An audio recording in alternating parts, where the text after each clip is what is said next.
номыг уншчихъя. Би дотроос нохойноос айж чаныг айлгсан минь гэдэг үлгэр. За. Нохооноос айж чоныг айлгсан гэдэг өгүүлдэг. За, солонд орж гэдэг хүний гэсэн өгүүлдэг байна. Сумын баг сургуульд анх ордог жилийнхээ хавар би номгон ухаагийн ингэрээр хонио хариулж явлаа. Мал бараг төлөд дуусаад нялхногоо ургаж яргүй дэлгэж байсан болохоор хойнч тогтун эдээслэвч миний өндөг улаан сэрэг тэргүүтэй хитэн ямаа ийш тийшээ гүйж яргүй гүйж хонь руу татаад юр захиадаж өгөхгүй байжээ. Номгон ухааг чонтой томчууд ярьдаг бөгөөд мангардаас гон хоньыг бэлчиж явахад нь чон дайрч нэг хоньны сүүлийг нь тастаж бас нэг дахлай гургийг багалзуурдаж хүзүүн дээгүүрээ хүнтэн тэгнээд аваад явчихсан гэж ярилцгийг бид өртөнд дуулсан байлаа. Би хэдий 8 нас хүрч байгаа хүүхэд байсан ч чонууд налын хамгийн аюултай байсан. Япон самараа бол хүний дайсан гэж ойлгодог байсан үе.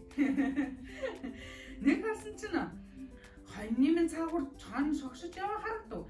Би айж би зарс гэж нүдээ нуглаад сайн харвал яахарахгүй нэг шар чон хонь руу мөн байн хараад газрын хотгор талаас гэнэт дайрах бодолтой явж байлаа. Яах вэ гэж би дотроо бодлоо. Чон бол муу санаатай адгийн амтан болохоор жижиг хүүхдийг илэг барьдаг гэж нэг үгний ярьж байсныг санаанд орж намайг хүчтэй гэж тоохгүй. Хүн гэж айхгүй гэдэг бодоод хорхон зүр орж ирвэ. Явах минь мөн гэж бодоод морьтой хурдаараа модож ингэрлэгэн бушуунд авлаа. Бушуухан очиж аавдаа гэж буутаан дагуулж ирээд алуулчихыг гэсэн сансан юм байлгүй. Одоо бодоход хоёр нүд духан дээрээ гарцгаад амаа аль байдгаар нь ангааж гисэн сүртэй амтан гэртээ орсон байлгүй. Аава, хоньны минь чом мэдэх гээд байна.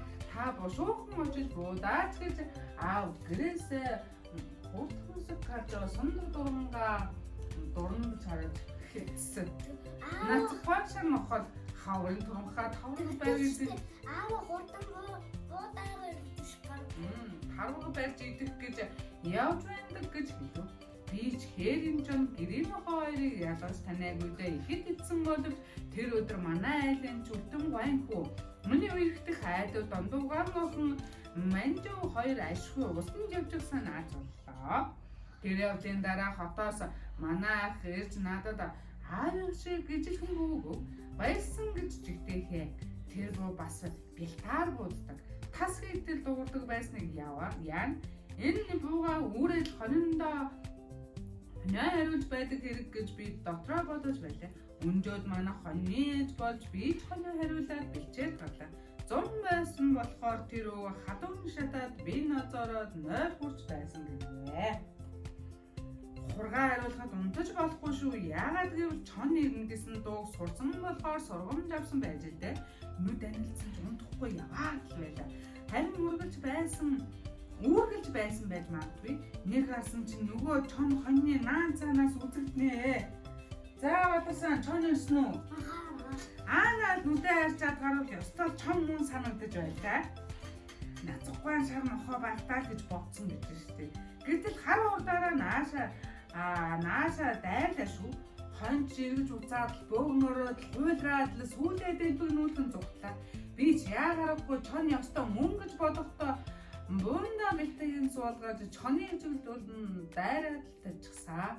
Дараад л тавьчихсан чинь бууж тас гэлээ чонч цаашаа зуглаа. Нэг ч чон хонь барьж идсэнгүй. Миний нэгэн томоогийн багнаас гэгэн өдрөө нэгэн тийм сонин явдал болж өнгөрсөн сая санаанд орж ихээр нь энд өгсөнд бяцхан өгүүлгээ бичүү гэж сансан юм байна. Яаям сургамжтай гоё өгүүлдэг. Сургамжтай гэж хөвгөлтэй өгүүлдэг байдаг тийм.